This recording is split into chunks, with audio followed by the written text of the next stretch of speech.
Уважаемая Валентина Ивановна, с удовлетворением хочу отметить, что высокую степень доверительных отношений между двумя странами подтверждает высокая динамика двухсторонних контактов на уровне глав государств, на уровне глав правительств, которая поддерживалась в 2021 году, несмотря на объективные обстоятельства и ограничения, связанные с пандемией.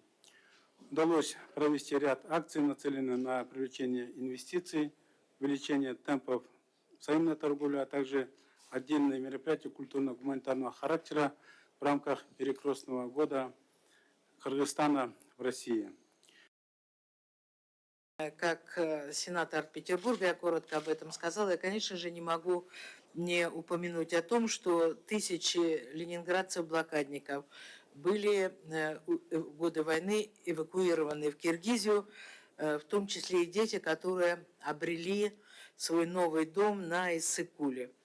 И, конечно, мы никогда не забудем, вот без преувеличения, подвиг Токтагон Алтыбасарова, которая окружила заботой и вниманием 150 детдомовцев, заменив им практически родную мать. И поверьте, что в Петербурге помнят эти страницы нашей общей истории, помнят о душевности киргизского народа, как вы сердечно, душевно принимали ленинградцев. Многие, как известно, остались жить в вашей замечательной стране.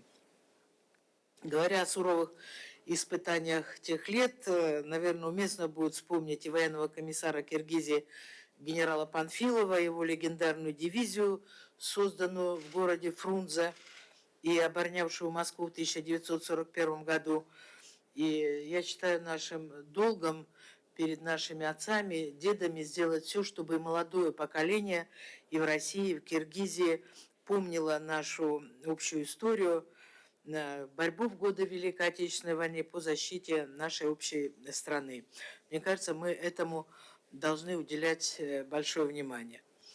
Мы удовлетворены развитием многопланового российско-киргизского сотрудничества и признательны президенту Киргизии Садыру Нургажоевичу Жапарову за его такое твердо декларируемое намерение развивать двусторонние отношения во всех сферах, в том числе и между законодателями.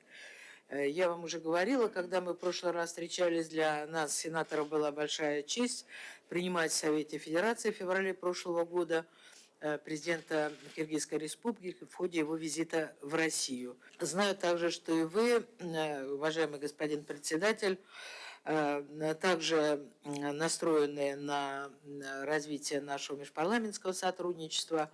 Знаю ваш личный настрой на координацию совместных усилий наших в региональных, международных делах.